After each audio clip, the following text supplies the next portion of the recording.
Hi, Tua. So I'm wondering your opinion of how you think you're doing getting through your progressions, maybe like through to the third read, say, and what has to happen to improve on that?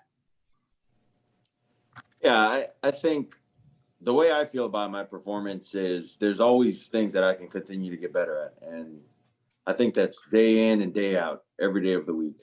Um, and how you do that is you continue to get the reps that you need in practice, and more games under your belt, and just being able to play in um, these tough games and whatnot. That's really how you can get better at those things. Josh? Hey, Tua, one of the most interesting things we thought you said after the game on Sunday was that when you were observing those final couple drives and seeing that receivers, if they might not be open, that they're open still.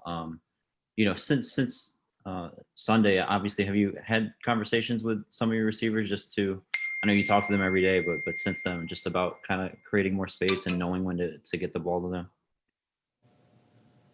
Yeah, well, I would say to your question, what we try to do in our routes versus airs is we just try to work on a lot of timing.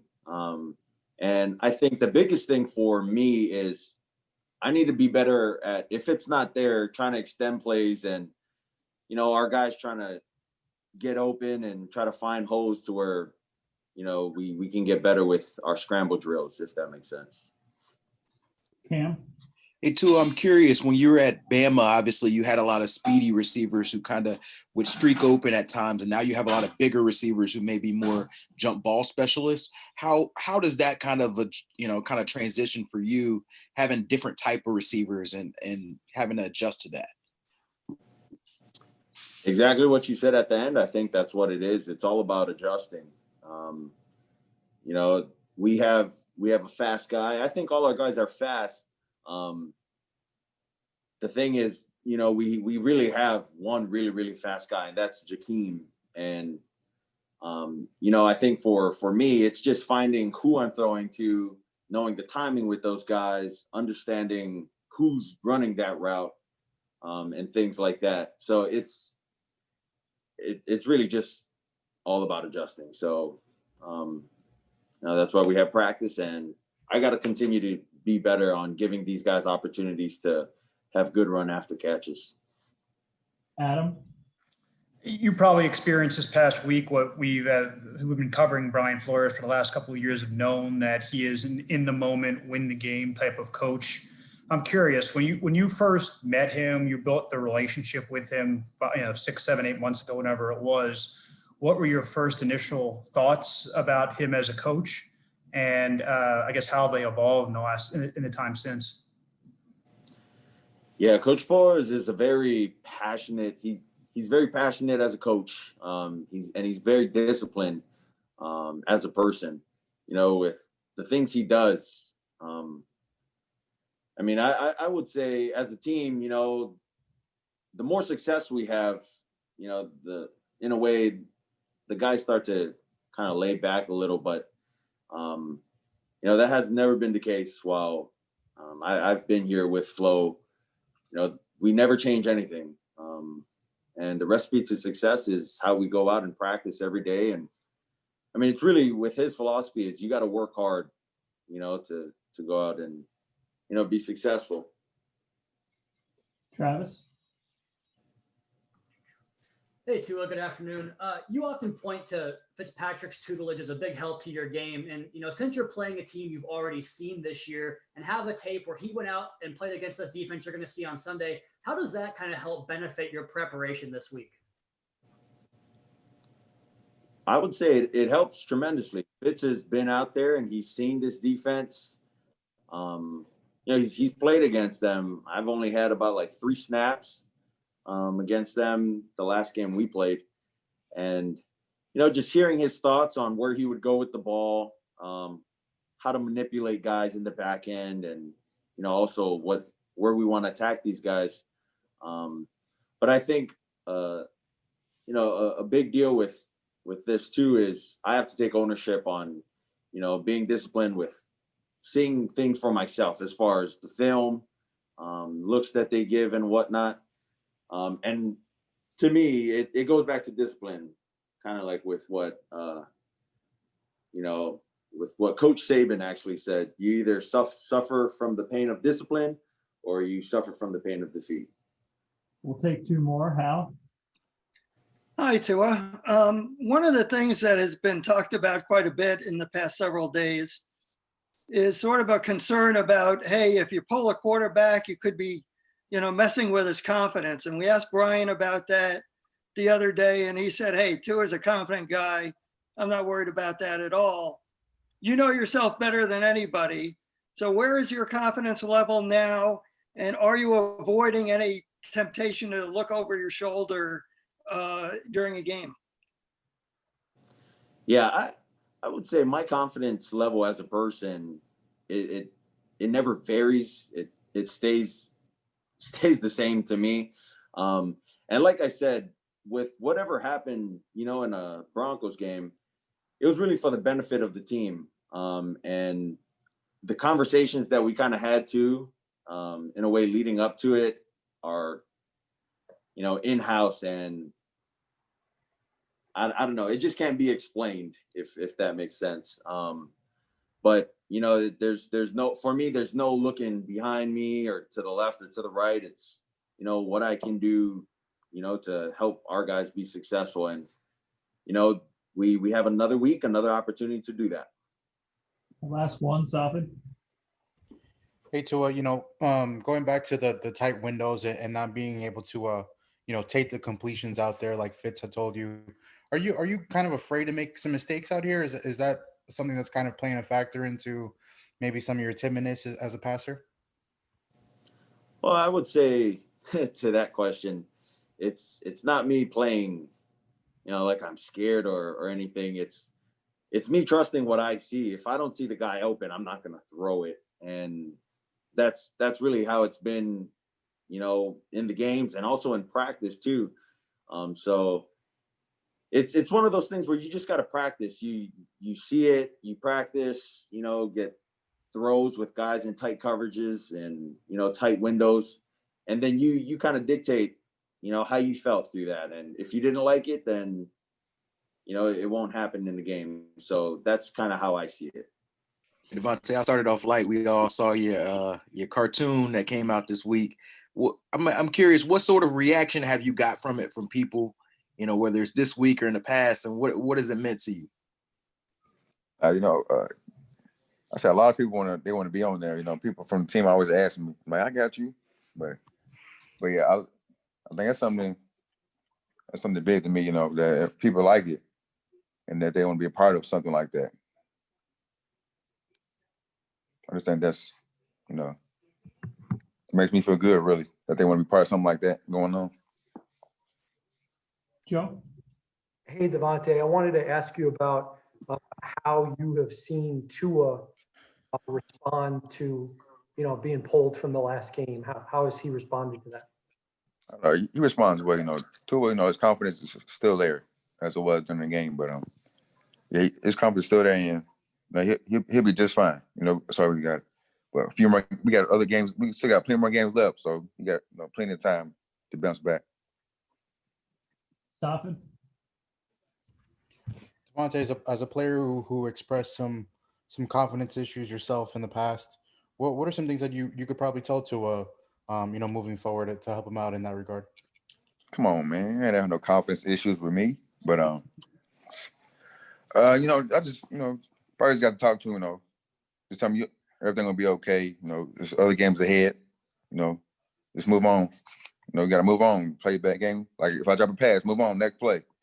That's how it works. Cam? DeVante, I guess this past week, the second straight week, you kind of tried to make a miraculous catch. I'm curious, what do you think your best catch in the game has been? My best catch in the game. Do we count onside kicks? Whatever you want to count. Yep, counting that. The home game we just had, the one that sealed it away. I said that was the most important one right there. It's probably the best one, if you count that. Joe? I actually do remember that catch. It's funny that you say that that's your best one. I wanted to ask you about Coach Flo. Specifically this year, what has impressed you about how he's, handled the team and everything? I say he does a great job of, handling the team when it, regards to, just making sure everybody's, out there doing their assignment right, and just checking on people, making sure everyone's good, stuff like that, little conversations on the side. But he's done a great job of getting the guys together, as a team. We're all as one. And for that, like, we want to play hard for him, do whatever we can. Safin. I'm coming. DeVante, what are some things that you guys need to do so that Tua can complete some longer passes in the game? I think the Arizona game, he probably had his best performance where plenty of passes were over 19 yards, but that haven't been the case in the other games that he started. How do you guys kind of try to help to improve in that area? Improving what? To get longer receptions in the game. I think in the first couple starts, they haven't been over 20 yards outside of the Arizona game. So how do you guys kind of try to expand the field together? Let's just say have plays that's deep. That's it. Alan. Hey, DeVante. DeVante, have you ever gone to a quarterback and told him, hey, listen, even if I'm not open by a lot, throw me the ball, I'll make the contested catch? And is that something you have done with Tua or might want to do?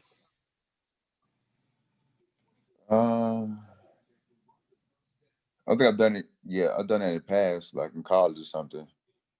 But yeah, like I think I mentioned to it once before, but I'm not really sure. But like I just feel like just throw it up, just give me a chance. I'm gonna come down with it, either me or I'm make sure he don't get it. But that's all needs a chance. But we're gonna work on that. And we'll take two more, Cam. Tomorrow's Thanksgiving. What you eating good at DeVante's crib? DeVante ain't nothing going on at his house for Thanksgiving. I'll probably end up going somewhere else, but I don't have nothing going on here. Last one, Adam. Yeah, DeVante, I wanted to ask you more about the big explosive plays that you guys need to get going. Do you go to Chan and say, hey, this is what I do well, this is what I don't do as well? Maybe call some of these shots that have worked in the past? I mean, I'll talk to him. Like, he asked me what I want. I tell him exactly what plays like fit me perfectly well, and like my strengths, and we just have to execute them. That's it. Hey, Mac, I don't know if this has been asked to you already. Probably it has, but I need to know the inspiration for the touchdown dance a couple weeks ago, and what was it like to teach Shaq Lawson it on the sidelines after that game? I mean, most of my dances are pretty made up whenever I'm feeling it. That was my second touchdown. My first touchdown, I did the backpack dance, which was kind of just hit me. And then this past one, I don't know what that one's called. I kind of made that one up too. I don't know, maybe the Mack roll or something like that. It's just whatever I'm feeling at the moment, I'll just break out. I just play in the moment. So I guess my dances reflect that. Cam. Hey, Mac, we haven't got the chance to talk to you a bunch this season, but I see you've switched from the afro to the free flowing hair. When did you make that switch, and what led to it? I mean, my hair just is whatever I'm doing that week. Sometimes I'll braid it. Sometimes I'll have it like how I have it right now. Sometimes I'll pick it out into the afro. It really depends on if I get it braided, if I feel like dealing with it, and how much time I have before a game or who's coming down. If my parents are coming, usually I have it more under control than if they're not coming down. Adam. Hey, Mac, I haven't had a chance to introduce myself, but good to meet you. Curious, what was it about the Dolphins that was appealing to you? I'm doing a story on Brian Flores. I'm curious, how much of a change in coaching style was it from Doug to Brian? I mean, it wasn't really up to me. Obviously, I got claimed off waivers, so I didn't really get to choose the Dolphins. But I'm glad that I'm down here. It's a young team, and it's a team that I enjoy being on because there's a lot of energy and we have a lot of fun. And now we're starting to win games and understand how to win games. So I think I came at a great time, and I'm glad that I can be a part of it. I think every coach is different that I've ever played with. All great in different ways. And I had success when I was in Philly with Coach Peterson, and we're having success down here with Coach Flores. So they're just, it's hard to explain. It's like comparing two players. It's hard for me to explain their differences when they're both being successful. It's a little easier when one's not successful and one's is successful. So I'm not really sure how to answer that other than they're just both, good coaches in their own way. Josh? Hey, Mac, obviously, you've played more on offense here the past few weeks, but I wanted to ask you about your position as the gunner on special teams. What do you enjoy most about doing that and seeing your effort out there? There have been many times this season where, you've caused disruption back there on the back end of a punt return and stuff. Yeah, I mean, if anybody who's ever played gunner will tell you that it's probably like the hardest rep you could get in football. It's basically just run as fast as you can, but get beat up along the way. But it's just who wants it more type of thing. Usually it's one-on-one. Every once in a while you get a vice or a 2-on-1, but if it's one-on-one, it's just who wants it more. And I really enjoy that because it's in my mind, I'll always want it more than the person across from me. And that's just my opportunity to prove that. So I really enjoy that play because I'm able to run, I'm able to be physical, and that, goes to my traits as a player, being a big and fast guy. So I really enjoy gunner. Is probably my favorite position, special teams wise. And I like causing that disruption down there. Hey, Mac, it's Joe Shad. Nice to meet you. Top 10 most read stories of the year. A story about your hair is the only one that wasn't about Tua. So thank you.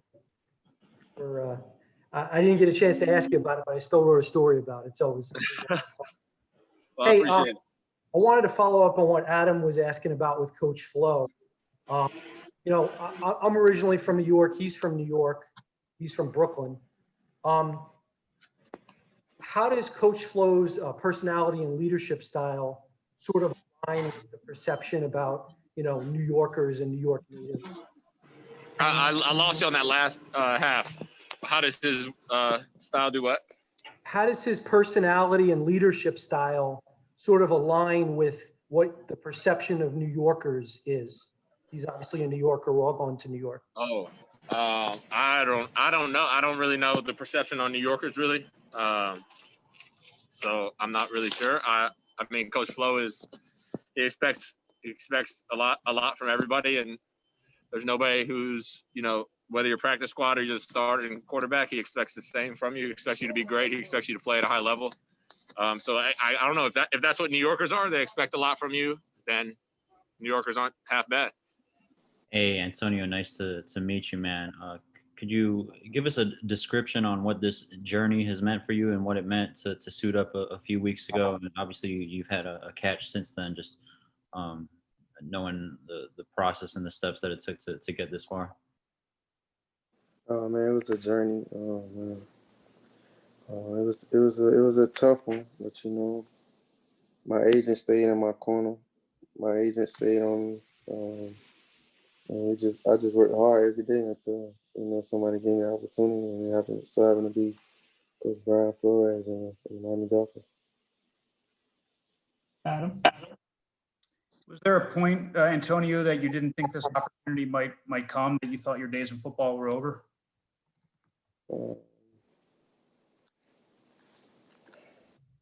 Nah, not really. Nah, it was always of me getting better with my knee. I know once I got better with my knee, somebody would give me an opportunity. Cam? Hey, Antonio, I know a lot of people remember you from your rookie year and what you were able to do. How close do you think you are physically and in football shape to where you were when you first came in the league? I mean, I'm actually I'm in way better shape than when I first came in the league, because when I first came in the league, I really didn't train as hard as I did um, for me to come back this time. Al? Antonio, obviously you wouldn't be available to the Dolphins in the first place had it not been for some of the things that you've gone through. What did the Dolphins tell you about maintaining discipline to stay on the roster? And what have you told them to assure them that you're going to be there when they count on you? I just take it day by day, man. That's all they basically told me, man, day at a time, and stick with it. Like, they gave me structure, I know that. So that's just been making my journey easier. Safin? What's up, Antonio? Can you talk a little bit more about that structure? How has that kind of helped you stay on a good path, and how would you say your knowledge of the playbook is kind of coming along so far? I mean, I meet with my coaches a lot, after practice, before practice. I mean, like right now I'm on a schedule. Like, I have something to do all during the day, so it's like really no free time. And when I do have free time, I still find things to do to keep me occupied. We'll take a few more, Adam. Do you think being back in Miami is a good thing or a bad thing for you? I mean, it's a good thing. I get to play in front of my family. Cam? Got to see you play a little bit, get your first catch this past week. What do you think you can bring with your skill set to this offense? And whatever coach need, man, I can bring it. Whatever coach need me to bring, I'm gonna bring it. Al? Antonio, if you could have a conversation with, say, your 17-year-old self, what would you say? Why? I say, like, why I made the choices I made, but you know, you live and you learn. Lessons learned, man. Last one, Josh. Yeah, and Tony, obviously we've asked a lot of your teammates what it's like being playing with Tua. Now that you got your first catch and you're continuing to build some chemistry with him, what is it like playing with Tua back there? Man, it's great, man. He's a great quarterback. He's young like me, got a lot to learn, and with this coaching staff, I mean, we could do a lot of great things. What are some of the sort of points of emphasis from the coaching staff for the offensive line this week? There's nothing specific, man. We all came in the building, trying to get better this week, and I think that's as a whole, as a team. So, we all just came in and we're trying to work better this week. We're trying to work harder, and we're trying to improve on everything. Cam? Hey, Robert, it looked like last week the Broncos had a lot of stunts and twists that may have gave you guys a little bit of trouble. I guess for us who may not know a little bit more of the ins and outs that you guys work on, what is it about maybe those plays that kind of cause a little bit of confusion sometimes? This is a part of the game. I feel like everybody has stunts and twists. We just got to, like I said, we just got to be better. And we've been better at it. And sometimes just, we just sometimes just don't happen the way you want it to happen. So we got to just improve and keep working at it. Adam? I'm curious, do you remember meeting with Coach Flores pre-draft? Did you have a chance to chat with him? And if so, did you get an idea then of the kind of coach you'd end up getting? Yeah, I did meet with him. I do remember meeting with him at pre-draft, and I met with him at the Senior Bowl. Serious guy, and he's been that way. So yeah, so pretty much I had an idea. Barry? Hi, Rob. What's the feedback you get from Coach Marshall about how you've played? I mean, I don't really get feedback. Like, we don't really get feedback. We just we know when we win, we look at what we can fix and improve on, and when we lose, we look at what we can fix and improve on. So me personally, I just come in. I don't really look for him to tell me what I can do better because I feel like I already know. So I just come in and try to improve and work my tail off each day. Joe? Rob, regarding Coach Flo, what has impressed you about him since you've started playing for him? Everything, man. Good man. I think that's the start of it all. When you got a guy leading you, that's a good man that can lead by example. I think that means a lot and speaks volumes. And he want to win. We all want to win, and I think he's doing a great job with the team. And we all excited for the future and right now. Cam? Hey, Rob, obviously you guys got a little bit of uncertainty this week with Solomon's injury and Jesse on the COVID list. How's that for you, not really knowing who's going to be beside you and maybe how you guys flow on the right side? I mean, it is what it is, man. Like, I'm just going to compete, and wherever they need me to play, wherever they need anybody else to play, I guess they'll play there. Wherever they need me, man, I'm just going to stick in and do whatever I can to, play well and compete. I'm curious, is Flo, he tougher on you guys after wins or after losses? He's tough on us after both. I mean, even when you win football games, you still have to make corrections, and you still don't. No one plays a perfect game, so you still have to, he still coaches either through wins and losses. Steve? Bobby, Byron Jones was gracious talking about this the other day. He and Xavier are two of the best cornerbacks, obviously, in the league. But while Xavier has 6 interceptions, Byron doesn't have one since 2017. It just underscores how what a ball magnet Xavier is. What do you think of that Byron's been so unlucky in that category, and that Xavier just seems to come up with one every week?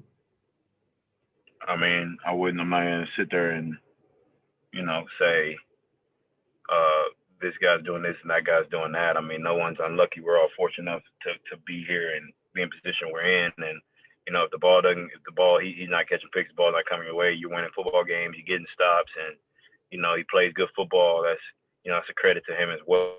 And credit to X as well for being the ball magnet that he is. It's just, I don't really look at it as, he has this many picks and he doesn't have this many picks. As long as we're all playing on one accord, playing good football, playing as a secondary, playing as one unit, like, it doesn't matter who gets the picks as long as we get them.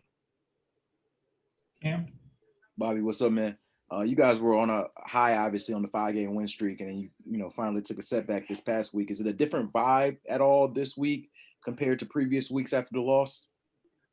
Oh, no, you got to just flush it and come to prayer each and every week. It's a 1-week season, man. We all believe in that, and we all understand that.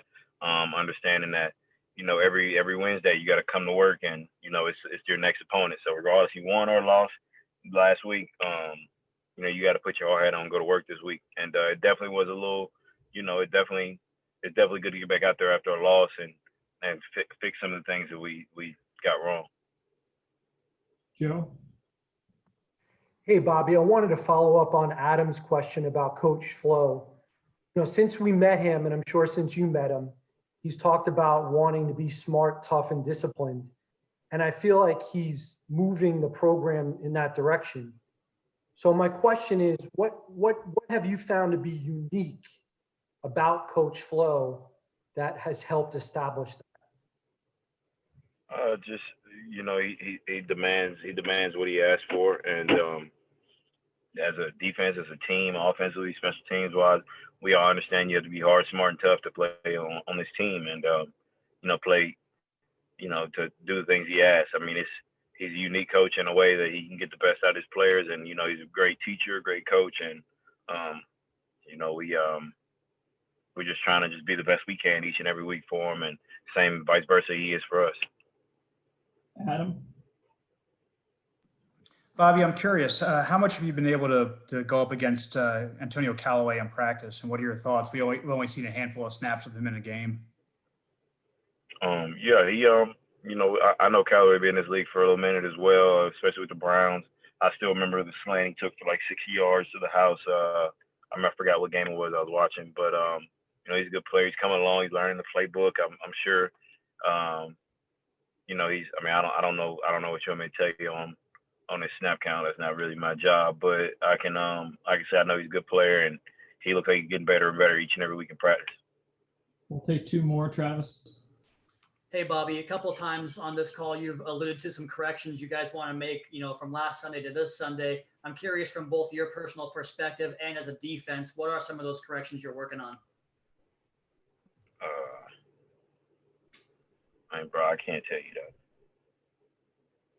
Cam? Just stopping the run. Yeah, just trying to stop the run and play good defense as a whole, communicate, tackle better, tackle well. Yeah, in that realm. Last one, Cam. Bobby, I'll end this light. Thanksgiving tomorrow. What's on the plate at Bobby's crib? You know, what you eating good? Oh man, for sure. I got dressing for sure, collard greens, a little turkey, a little ham, a little bit of both. I'm not big on the yams. Some corn, green beans, couple rolls, warm rolls, butter rolls. That's about it.